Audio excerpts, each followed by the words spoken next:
But I am grateful that even though this was a terrible, terrible thing, that I chose to milk it for every good that I could find in it. And I am going to do that with every catastrophe that comes my way after this.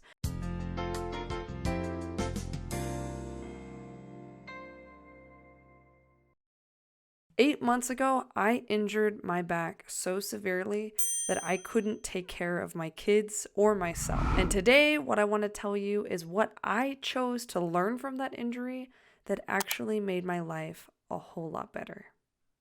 8 months ago, I had been experiencing a lot of back pain that led up to this injury where I just happened to be bending over and I suddenly felt a rip go up the left side of my back. And it was so painful, I fell to the ground screaming and I couldn't get up. It was so painful, I couldn't even take in a deep breath because the muscle was so severely injured that it hurt to breathe. And Dad, if you're watching this video, I know you want to say, just don't breathe. I know you want to say it, don't, okay? I like breathing, I want to breathe. I want to breathe for a long time. My husband actually had to come pick me up off the ground after this happened and put me in the bed because I couldn't get up. And I was in that bed for 3 days. This injury, which we still don't know exactly what happened because I didn't get an MRI, long story short, this injury left me very powerless. And despite going to several specialists and several chiropractors and even a rheumatologist, I was struggling to heal and recover from this injury. As a result, I wasn't able to cook, I wasn't able to clean, I wasn't able to watch my kids by myself because I couldn't pick them up. It left me extremely powerless, which left me very upset and vulnerable and having a very, very hard time.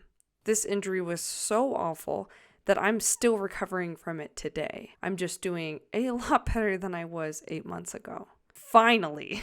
So let's talk about what I learned from this injury. The first really powerful life lesson I learned from this injury was the importance of prioritizing what's really important. When you are severely injured or incapacitated, you might have this much energy and you want this much to get done. And ultimately, what that does is it forces you to really narrow your focus. Generally, when we have a lot of energy and a lot of time and a lot of capacity to do a lot of things, we tend to accumulate doing a lot of things that aren't really that important. Things that maybe don't really matter as much at the end of the day as other things. And so being this incapacitated really forced me to think about what really mattered to me. Does it really matter if the kitchen is swept today? I would love the kitchen to be swept today, but what matters more to me? There's things in my life that matter more to me than the kitchen being swept. This forced me to actually prioritize my relationships more, to prioritize taking care of myself more, and to prioritize just the bare minimum that needed to happen to keep the household running.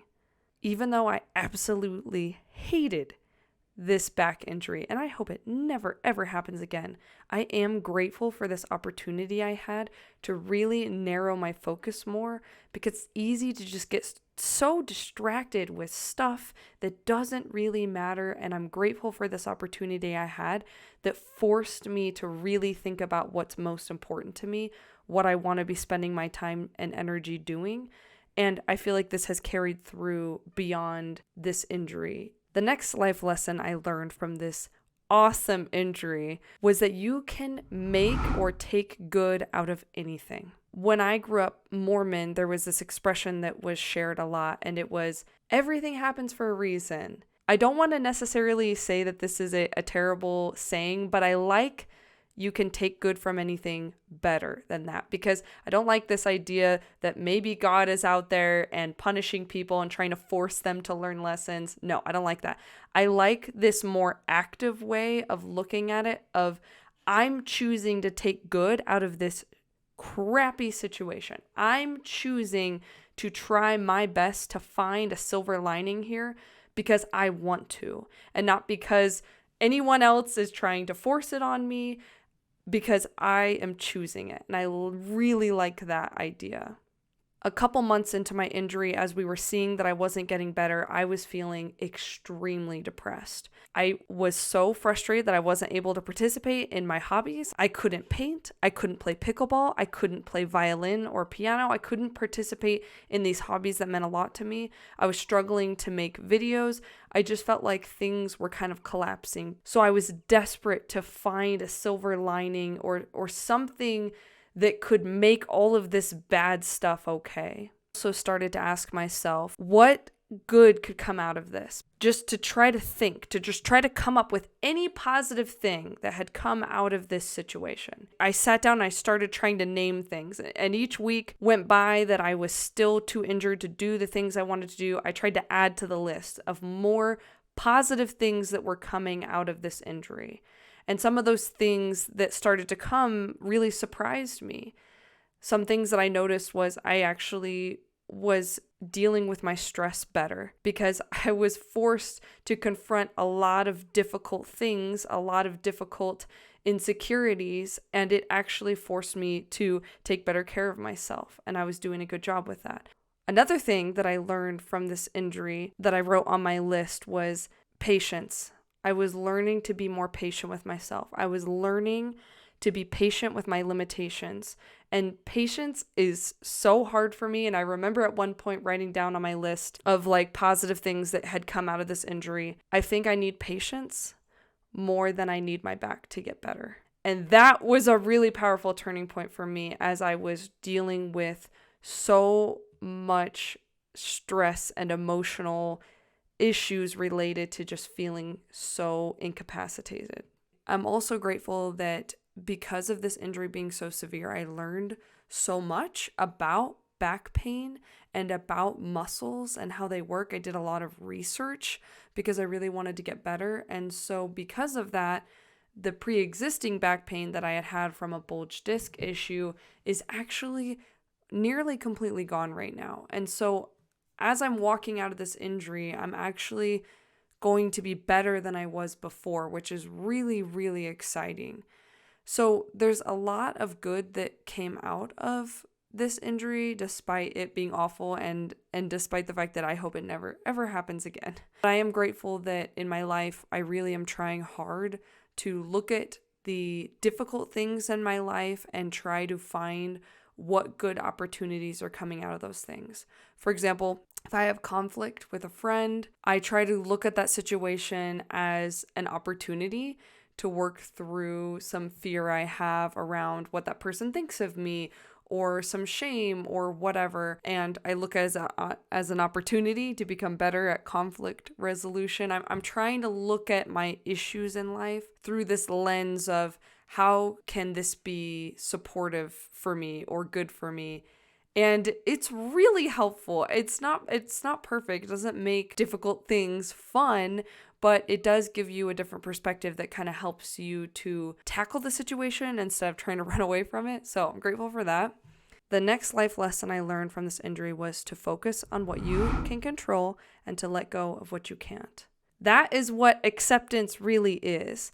And this is a Stoic philosophy. Focus on what you can control, let go of what you can't. We spend so much energy totally messing that up, trying to control things that we can't and ignoring things that we actually can control. When my back was hurting really bad, I couldn't control that the floors were dirty. But what I could control was what I was spending my time doing instead of sweeping, since I couldn't sweep. This really reflected a lot in a lot of my internal healing with making peace with my past. It's so easy to sit here and just question, like, well, what if I just hadn't bent over? What if I had been taking better care of my back so that I didn't injure it? What if this injury just somehow just never had happened? It was so easy to get caught up in that when I was frustrated that I couldn't move forward. It was the same with my childhood. I was like, well, what if that bad thing didn't happen? Or what if this good thing would have happened? You spin in that mess and you don't go anywhere. So what this injury really helped me to do was to deal with the pain and grieve what I needed to grieve and focus on what I actually could control. I couldn't control if the floors were dirty, but I could control what I was spending my time doing while I was laying on that couch And it was at that point that I decided to myself, okay, if I'm going to spend who knows how much time just laying on this couch, then I'm going to make it the most amazing time spent laying on this couch I possibly can. So I started reading more books. I was doing more journaling. I was writing more scripts. I was trying to find ways to have productive, creative outlets for myself that didn't involve making my back injury worse. The next life lesson I learned from this was don't be ashamed of your limitations. The more time that would pass with my injury, the more I would be really frustrated that I wasn't capable of doing more, because I'd think to myself, it's been 2 months, it's been 3 months, I should be able to do A, B, C, and I wasn't. And every time I tried to push those boundaries, I just ended up injuring myself even worse. And it was so disheartening because I would tell myself, it's been 3 months, it's been 4 months, I can play pickleball, I can sweep, I can mop. No, I couldn't. I wasn't able to. I wasn't ready to, but I was so ashamed of the fact that I couldn't do those things that I would try to make myself do them anyway and end up hurting myself worse. In life, we have limitations. We only have a certain amount of energy. We only have a certain amount of time. We only have a certain amount of mental capacity. And sometimes we feel ashamed that we're not capable of doing more. So we try to push ourselves because we think, oh, well, if I just hate myself enough into doing more, I'll be able to do more. And that doesn't work. The truth is, you have this much capacity, so you can't do this much. And if you try to do this much, what's going to end up happening is now you can only do this much. This is a huge reality check for some of us because ultimately, you can grow how much you're capable of doing, but you can only grow it as fast as it can grow. And so you have to be able to accept what your limitations are. You have to see where the walls are and where you can't push past, and you have to accept that, and you have to be kind to yourself even if you don't like where the walls are, because being unkind to yourself doesn't make that room any bigger. And in fact, it usually just makes it smaller. This was a powerful learning for me that I have to be okay with who I am. I have to be okay with what I'm capable of. I have to be okay with my shortcomings and gently push towards something better. The next powerful lesson I learned from this injury was that you have to pay attention to what you need and you can't ignore it. It's so easy to focus on what other people need, what other people want, trying to get other people to see you a certain kind of way, and you totally lose sight of what you actually need. Growing up, I was such a severe people pleaser. I didn't even know that I had needs. I had shoved those needs so far down, I didn't even know that I had them. We all have needs. And those needs are not something that go away by pretending that they don't exist. They just fester, they get worse, they cause you to freak out, they cause you to feel depressed, they cause you to feel anxious. And so you have to be really aware of what you need. And that's a really scary thing. It's scary to think about what you need, because what if you can't get that need met? Or what if people judge you? Or what if you can't give it to yourself? There's a lot of fears involved, but ultimately, you are the only one that really can figure out and understand what you need. And you can't offload that to other people because it's just going to cause resentment, and they can't read your mind and know what you need. When I was dealing with my back pain, it was really hard for me sometimes to admit when I needed to stop, or to admit that I needed to go see another specialist, or that I needed to try something else. It was really hard for me because I felt guilty. I felt ashamed. I didn't want to spend more money on myself. I didn't want to spend more time getting help from other people. And what this forced me to do was to say, I can't worry about those things. I can't worry about those things. All I can worry about is getting better. That's all I can do. And what do I need to get better? I need this. Just be honest with myself. This is what I need. How can I make it happen? How can I find other people to help me make it happen? The last and most powerful lesson I learned from this severe injury was that you can't earn love and acceptance. And this has been something I've been working on for years, because growing up, as a people pleaser, I was always trying to earn love. I was always trying to earn space. I was trying to earn forgiveness. I was trying to earn people's acceptance. I was trying to earn people liking me. And it was exhausting, but I didn't know any other way. With my back injury, it was really hard for me because I would be having to accept help from people that I couldn't help back. I wasn't able to earn it. I was freaking out and thinking to myself, I don't deserve this. I can't accept this help. It makes me feel guilty. And it was like I had to force myself to, no. If this person was hurting, I would want to help them. And I wouldn't be expecting anything back. And so this was a massive lesson for me. I can't prove myself. I can't earn people helping me. I just have to accept it. I just have to be willing to say that this is all that I can do right now. And it would be such a gift to me if you could help make up where I can't. And that, I have spent way too many years of my short life trying to get people to love me, trying to get people to be okay with me. And this injury really forced me to look at myself and see that I'm just doing the best I can. I've always been doing the best I could, and that is okay, and that is enough, and that I can keep doing my best, and I can keep learning how to do better, and that is awesome. That is enough. That's all that I need to do. And that is so hard. It's easy to say, it is so hard to implement, but I'm really proud of myself because I can see that I'm learning to be kind and loving toward myself, which is something that no one ever taught me. It's something I've had to learn all on my own, and it's been incredibly impactful and helpful. And I hope that other people can learn how to do it more, because I think that this is kind of the key to everything.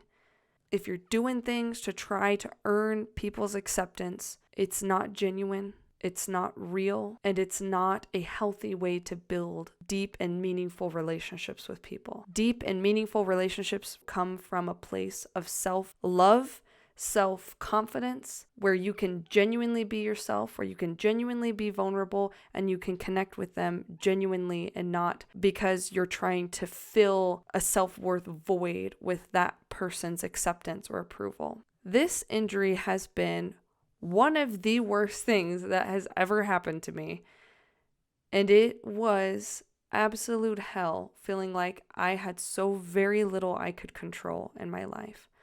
But I am grateful that even though this was a terrible, terrible thing, that I chose to milk it for every good that I could find in it. And I am going to do that with every catastrophe that comes my way after this. I am always going to look for the good, and I'm always going to move forward. And that is something that I can stand on, that makes me feel more confident, knowing that more catastrophes are on their way. And I hope that it can make you feel more confident too. Thanks for watching. I'll see you guys in the next video. Peace.